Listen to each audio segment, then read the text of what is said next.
Well, good evening, everyone. We will get started. My name is Marty Ballo, and I'm the president of the Sarah Siddons Society. And on behalf of the board, welcome to the newly formed Siddons Artistic Council's very first program. Board member Brian Shaw is the board liaison to the council. Tonight's program is being recorded and will be available online later this week. The council's members include Kaiser Ahmad, Christopher Chase Carter, Sar Cohen, Jermaine Hilt, as well as our two speakers this evening. Kayla Boy is a Chicago-based artist and administrator. She has performed at Chicago Shakespeare Theater, Drury Lane Theater, Porchlight, Mercury Theater, Music Theater Works, the Fireside Theater, Capital City Theater, Big Fort Summer Playhouse, and Huron Playhouse. Her one-woman show, Call Me Elizabeth, has streamed with Edinburgh Festival Fringe, Broadway on Demand, Porchlight Music Theater, and the Youngstown Playhouse. As an arts administrator, she has held various roles at Goodman Theater, Writers Theater, and Steppenwolf. She's also done fundraising consulting for various cultural groups and festivals. During the COVID-19 pandemic, she served as executive director of the Youngstown Playhouse. She holds a Bachelor of Arts in Professional Writing and Editing from Youngstown State University and is a certified nonprofit professional through the Nonprofit Leadership Alliance. Ontario is a multi-hyphenate performance artist with a focus on storytelling through the lens of the theater. His work as the former social media manager at the Social Change Theater Group Collaboration has enabled him to use his education from the American Musical and Dramatic Academy to advance the collective vision of theater as a whole. Ontario is the former artistic director of the LGBTQIA+ theater company Pride Arts, formerly known as Pride Films and Plays, and is currently a professor at Columbia College, Chicago. For optimal viewing, we suggest you go to Speaker Active View. Kayla and Ontario will be taking questions at the end of their presentation. So without further delay, adjusting your path during a pandemic. Wow. Hello, hello, hello, hello. Hi, everyone. Thanks for having us. I'm really excited about this. Kayla, you look absolutely beautiful. Oh, likewise, sir. Thank you very much. Try to keep it casual here. Oh, yeah. All right, all right. So our conversation tonight, Kayla, it's been some time. We've had a beautiful couple of years kind of juggling our careers, wouldn't you say? It has certainly been a whirlwind. It feels like it hasn't stopped. I think Ontario and I, so the group knows that we've spoken a little bit off and on the past few weeks about our mutual journeys prior to the pandemic and throughout. And I think both of us are uniquely positioned. We have comparable stories from this past time and as we're emerging, and there's a lot of similarities to draw upon, and I think a lot of food for thought for others, other creative types navigating, I guess you would call the emergence, right? Mm-hmm. So let's just jump into it, huh? Yeah. Sounds good. All right, so Kayla, take me back. Let's go back to, what is it, March 12th, 2019. What does your career look like? What was Kayla doing? Well, I had just joined Actors Equity. I was performing pretty consistently, did a show at Chicago Shakes, and then I was up in Wisconsin working at the Fireside and had done my second show there. We were 3 weeks in when the end of the world happened. And at the same time, I was also working at Writers Theater in finance, and I was also consulting for 10 different organizations in my grants portfolio. So everything happened at once. The show closed. I went to writers to do financial triage and see how long we could pay the bills. I did another round of grants and emergency proposals for my clients, and it never stopped. It was like this constant, rush of, oh my gosh, panic, panic.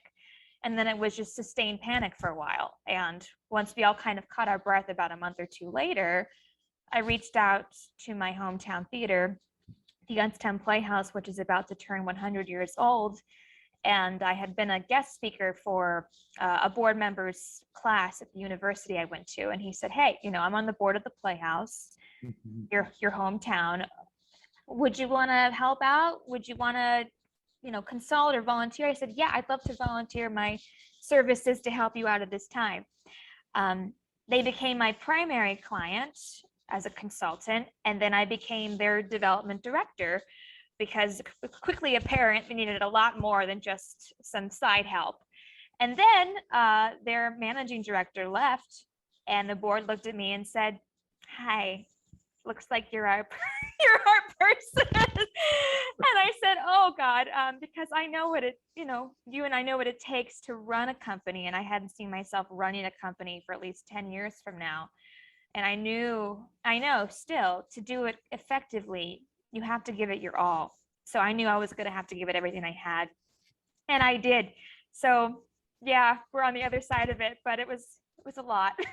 Yeah, it sounds like a lot. So as we walked into the pandemic, you were already, multi-hyphenate, doing multiple things at once. You're a performer, you were doing consulting, and X, Y, and Z, extra already at that point, correct? Correct. It was just kind of a continuation of that balance and focusing most of it onto the management side.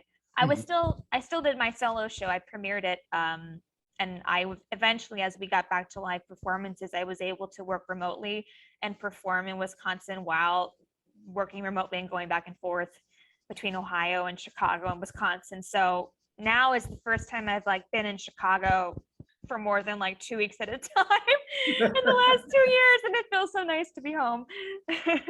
That is amazing. That's amazing. So for me, when we walked into the pandemic, it was March 12th, 2019, somewhere around there.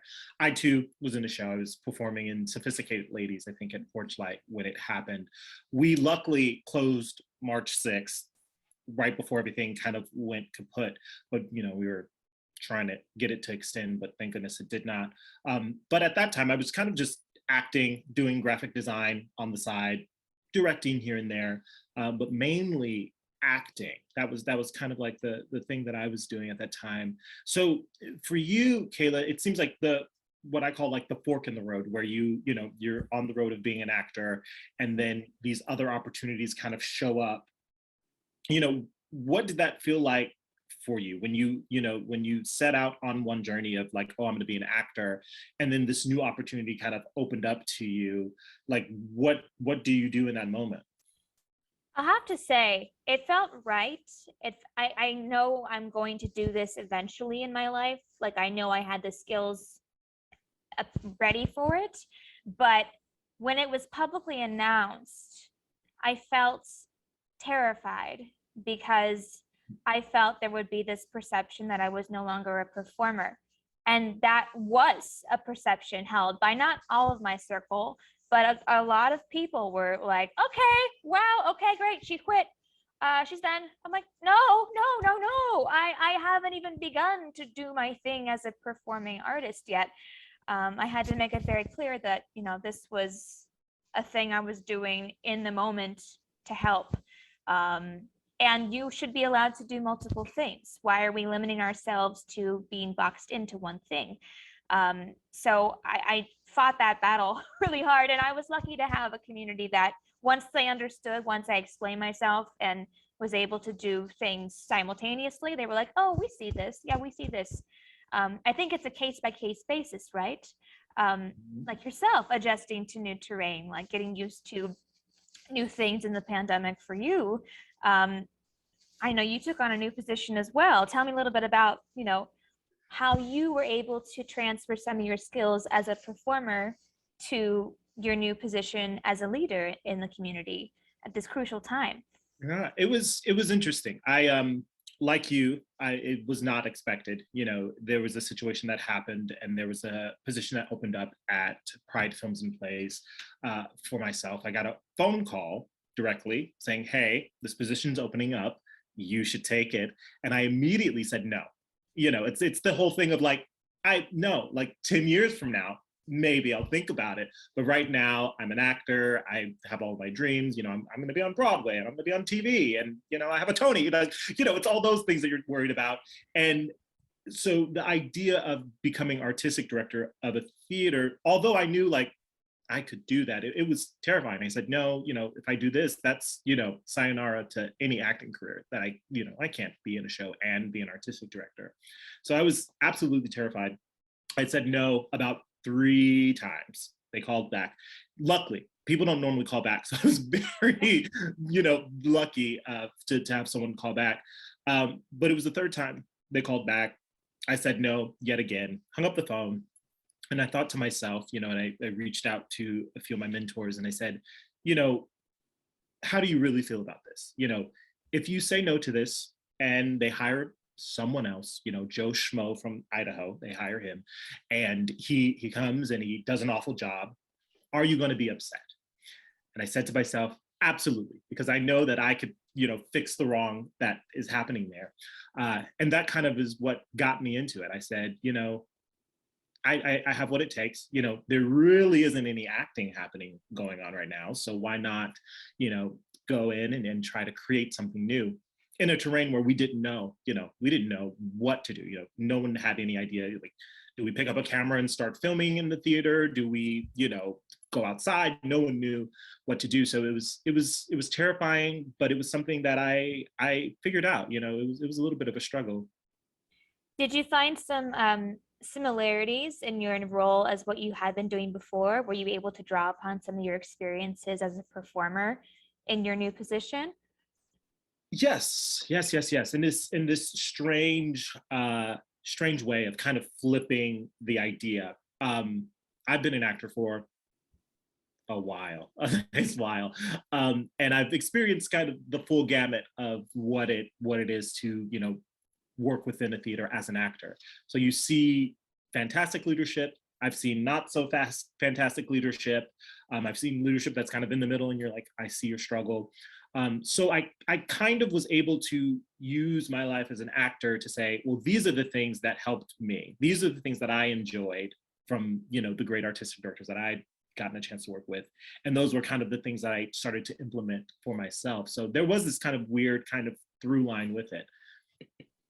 I think that personal experience, having been on the other side of it, really does help you see when you're a position of management to see, this is what I could fix. All the problems that I encountered as an artist, not all of them, but you know, big ones, I'm like, oh, I can identify those having lived it. And that is a wonderful asset coming from a performance background or from the other side of the table to then explore those interests from an administrative standpoint, having that understanding of why the system is flawed, what could be improved. I think a lot of audits happened during the last 2 years from all aspects, from administration to the art on stage. For most of the performing arts organizations that I know of, everyone has been really examining, how do we make art, and what's it all about, and is it relevant, and what's the point of it all, like going from like the smallest questions to the biggest ones of like existential crisis, because we've all been there, right? I mean, regardless of whether you're in the arts or not, like the last 2 years have been a true examination of life and its fragility, and it could be gone in an instant, whether from COVID or, as we're seeing right now, war, which no one really, I mean, no one in my circle, you know, we're doing theater, like, oh, there's a war, how can we focus on making art, and how is that still important? Yeah. But there's a role for it. That's why there are fights for these things. And I think that's why it's so important to when we're called upon to contribute positively to evaluation of systems, we should. It's not going to change until people step up to the plate and contribute what they can. Tell me about some challenges that you experienced the last 2 years, either in your leadership role or as an artist trying to sustain your creativity. You spoke a little bit about it before. I think it's very challenging, especially when you are known to be an actor. It's very challenging to kind of change hats, if you will, and I love to wear my hats, but it's really hard to be known as an actor and then be known as an artistic director and then be known as a graphic designer and for people to honor you in each of those spaces. So the challenge for me this past couple of years is kind of, coming into my own in each space and saying, hey, I am very serious about this. I am a very serious director. I'm a very serious actor and artistic director. And just allowing my work to kind of speak for myself, opposed to me kind of coming in trying to body a room and be like, I'm this powerful person, but really allowing my work to just show, this isn't just, I'm something I'm doing for fun. That has been proving to be a little bit of a challenge, because like I tell all of, the people that are in my small circle and, that I pour into, is people remember you the way that they meet you. So if they meet you as an actor, that is who they see you, and they will only see you as an actor. So it's trying to turn that nozzle and say, well, yes, and you met me as an actor, but now this is what I'm doing for you. So that's been. Oh, I empathize with that completely. When I came to Chicago, it was going on 8 years ago now. My ticket here was an internship at Goodman in development. And I met everyone on my first day of interning in the department. I said, tell me about your story. How did you get here? And the majority of the people I met said at that time, they had been actors and they weren't any longer. And they didn't have it in them. They didn't feel like it was sustainable for them. So they went to the admin side, which I totally respected. But in my heart, I said, but wait, I still like both. And I need to be fulfilled and contribute and do both things. And how do I navigate that? And it's been this tightrope this whole time of trying to be behind the scenes, but not with that company. I can't do it with that company. I have to go over here with this company to be on stage because that company sees me as an office worker, but this company sees me as an artist. And it's like this, been this total tug of war. And I'm seeing now that I've kind of, social media has been helpful too, and letting the work speak for itself though. Doing the work, and people are seeing, oh, this is a whole person with multiple interests.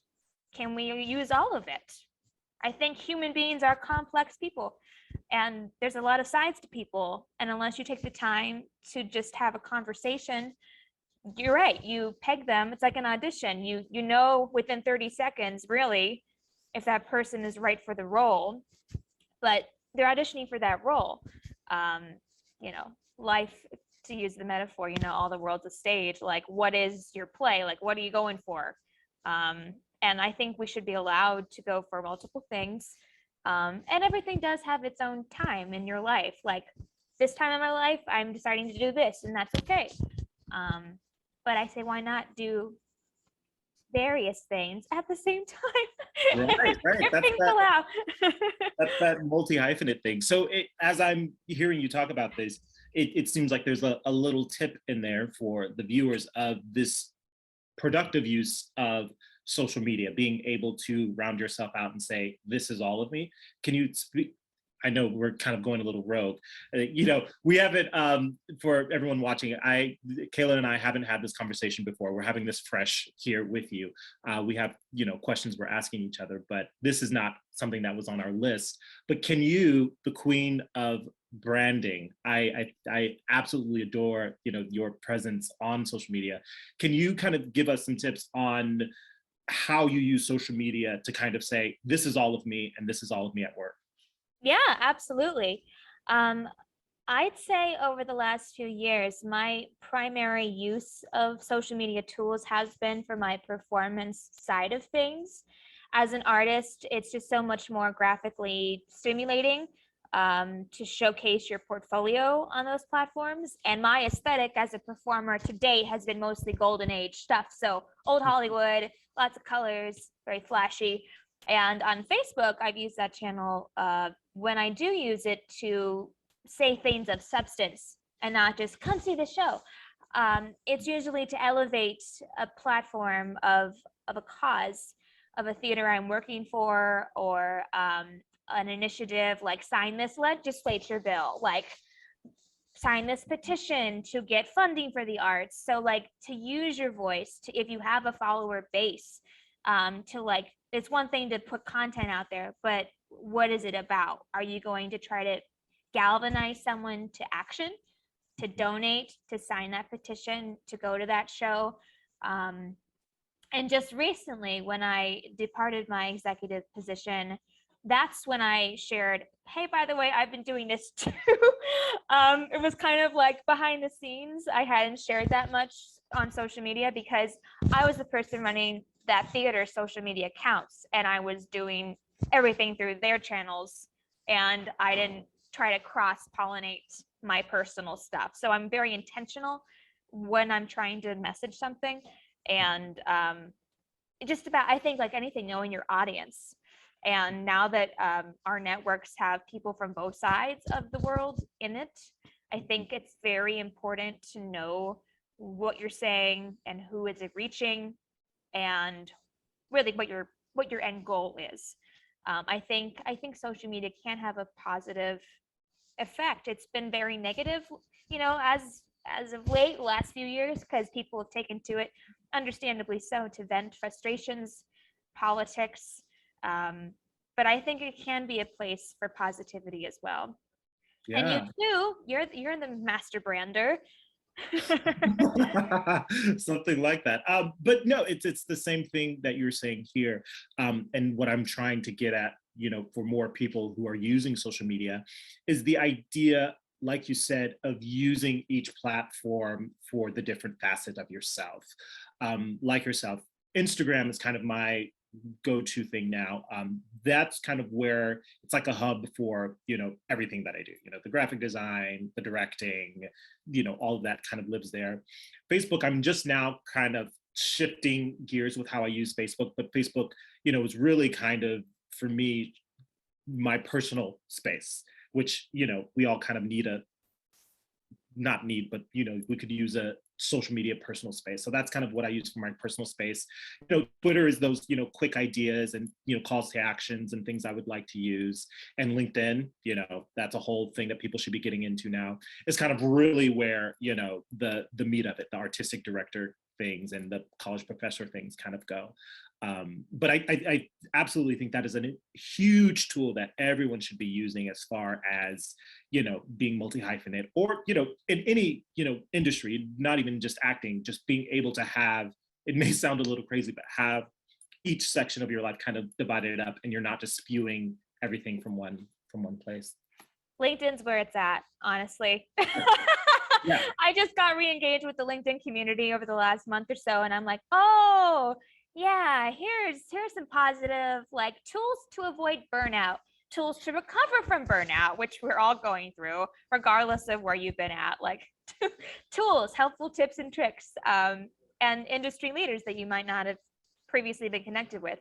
And lately, you know, a lot of it has been, these businesses I've been seeing are very open and vocal about treating their employees and communities as humans, and seeing what the world is going through and acknowledging it's okay to pause. Work's great, but like, come on, we have a humanitarian crisis happening right now. There are people on these platforms from in Ukraine. How can we help support them? So I think, like we were saying, like, to what end are you using each platform? And I will totally get off the social media thing, but LinkedIn is absolutely everyone should have a LinkedIn. Even theater people, there's space for theater people on LinkedIn. LinkedIn is a great way also to network without living in a certain city. It is a great way to speak to producers and directors and casting directors, artistic directors. You can follow them and see what they're posting and interact with their posts and kind of get your face in front of their face without really being face to face, which is honestly game changing. I've made connections and gotten like theater interviews for major colleges. Hopefully they all come through from LinkedIn. So it's you can get work that way. But social media. There we are. Let's get back on track. But it's very important. It's part of the thing. So, Kayla, were you done with all your questions in that topic? Yes, I was. All right, let's keep a trucking because we're making our way closely to our open segment where we're going to ask the viewers questions. So this is what I call the merger. So as you were talking about, these new opportunities that presented themselves to you during this time, during the pandemic, I think I heard you say this quickly in our social media segment of, did you leave any of these new opportunities that presented themselves to you? I did. I had been involved with the running of the Youngstown Playhouse since relatively the start of the pandemic. Like I said, I knew I was going to have to give everything I had to it. I worked with the board and worked with a very supportive community and a small staff, but I did everything, really. I mean, you're trying to save a company from a pandemic. I finished the capital campaign phase 1 that they were doing, rebuilt the entire administrative infrastructure, rehired everybody, started community partnerships, new strategic plan, everything. So I knew I was going to get to a point where I saw the burnout coming. I saw the freight train coming toward me, and I was talking to another executive director, and he asked me, how long are you going to be here? Honestly, because I can see the light leaving your eyes. And I said, oh no. I had family members saying, you've changed. And I was like, oh no, okay, I need to course correct fast. So this past fall, I knew I wasn't going to do it long term. It was just impossible to keep going back and forth for my schedule. But it was accelerated because people were seeing that I physically was crumbling because of the pandemic. And other times, maybe I would be able to do both. I can do both. It was a lot at the same time. So I helped broker a management agreement with another company with a staff that was 5 times the size to help manage the company. Now that it's on solid ground, the board approved this agreement and they are in capable hands, and they now have a huge staff, and it's multiple organizations working together in the community for kind of a mega cultural organization, which is fantastic. And the funders love it, and the community is like, oh, this should have happened years ago. But it just had to be the right timing of it all.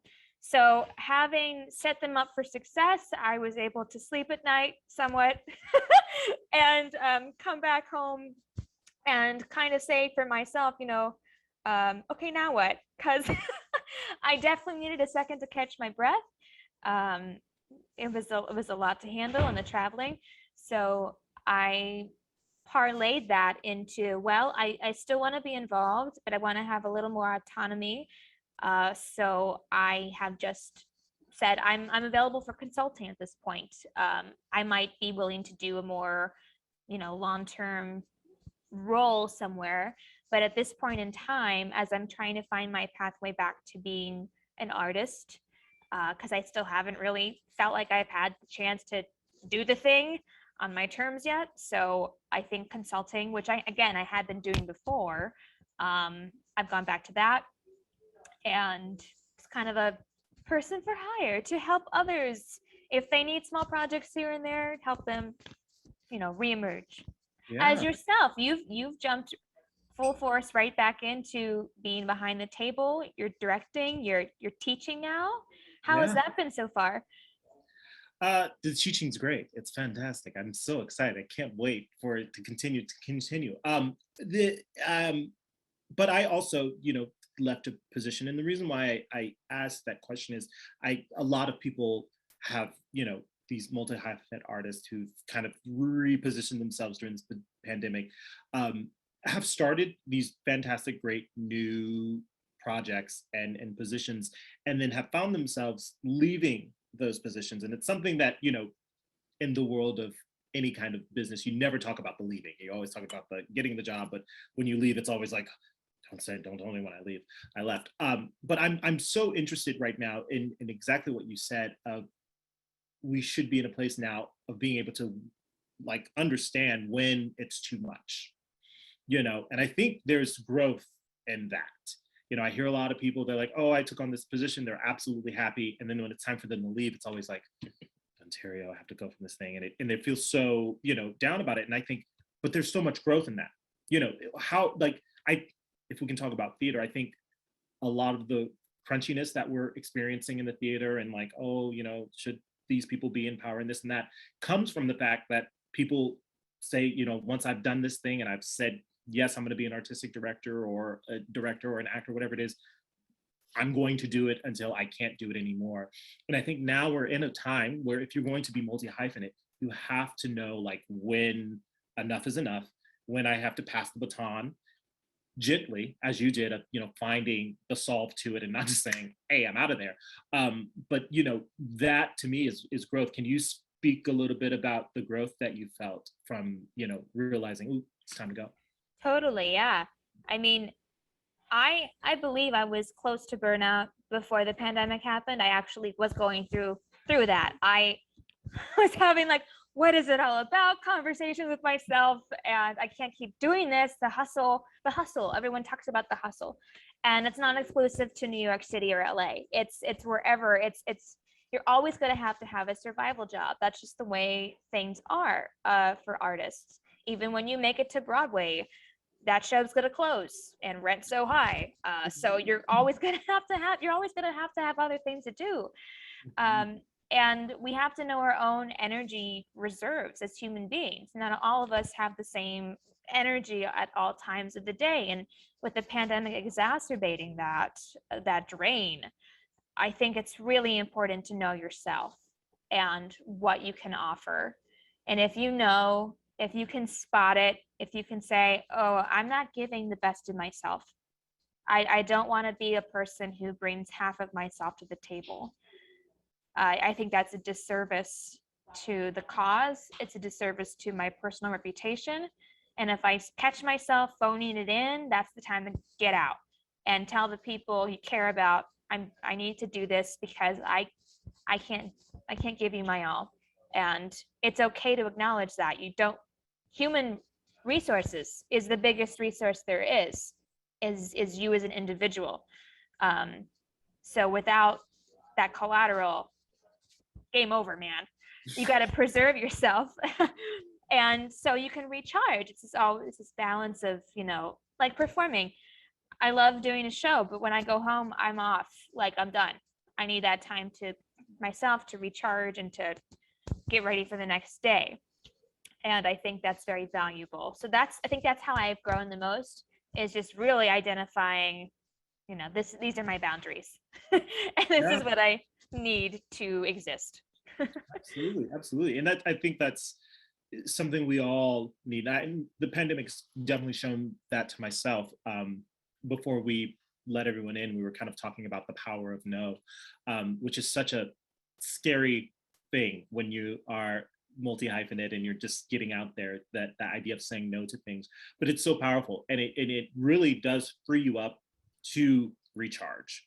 When you are multi-hyphenate, or when you're trying to reposition yourself into this new thing, you immediately think, I just have to say yes to everything and take every opportunity and just continue.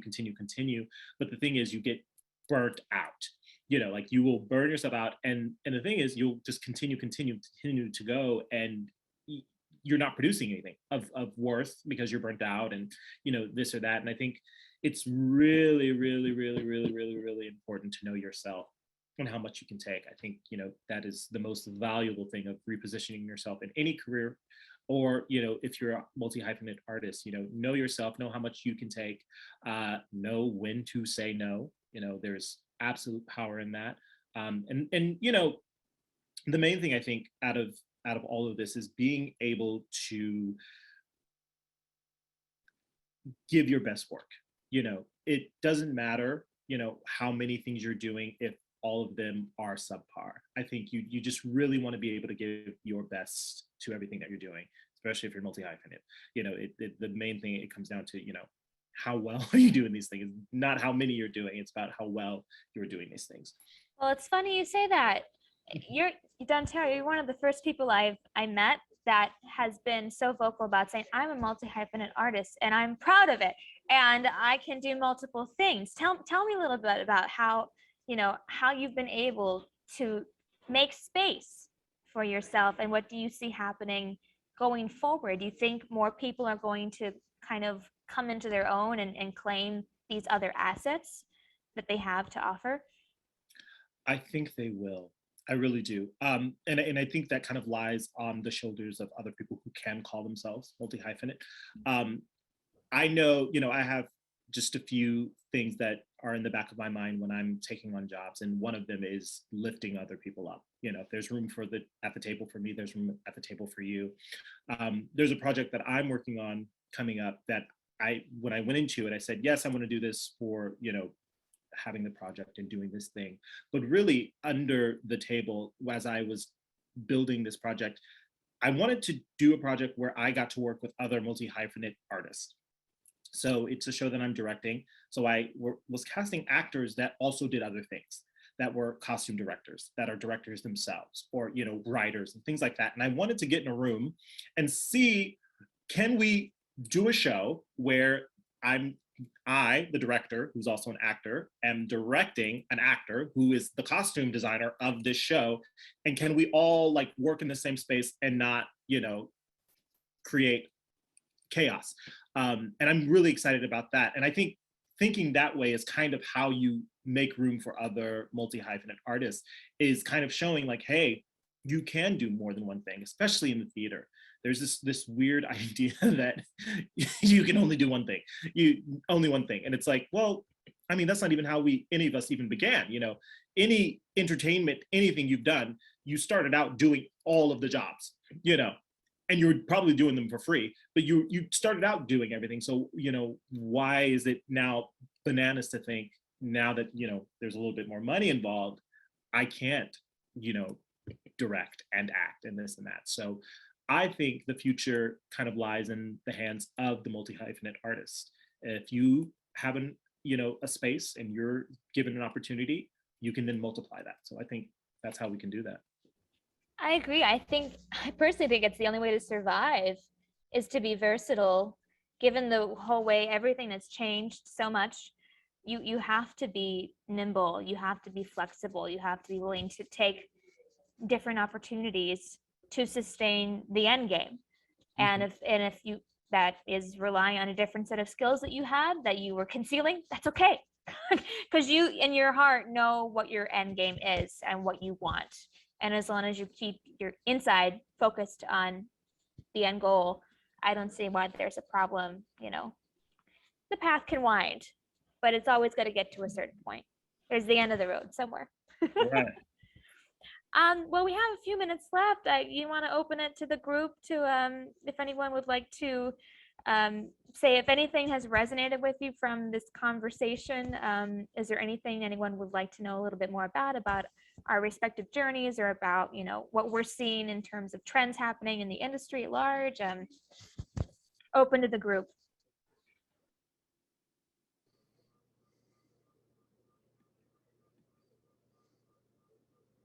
Here we go. Mary. Yes, I have a question for you, Caleb. First,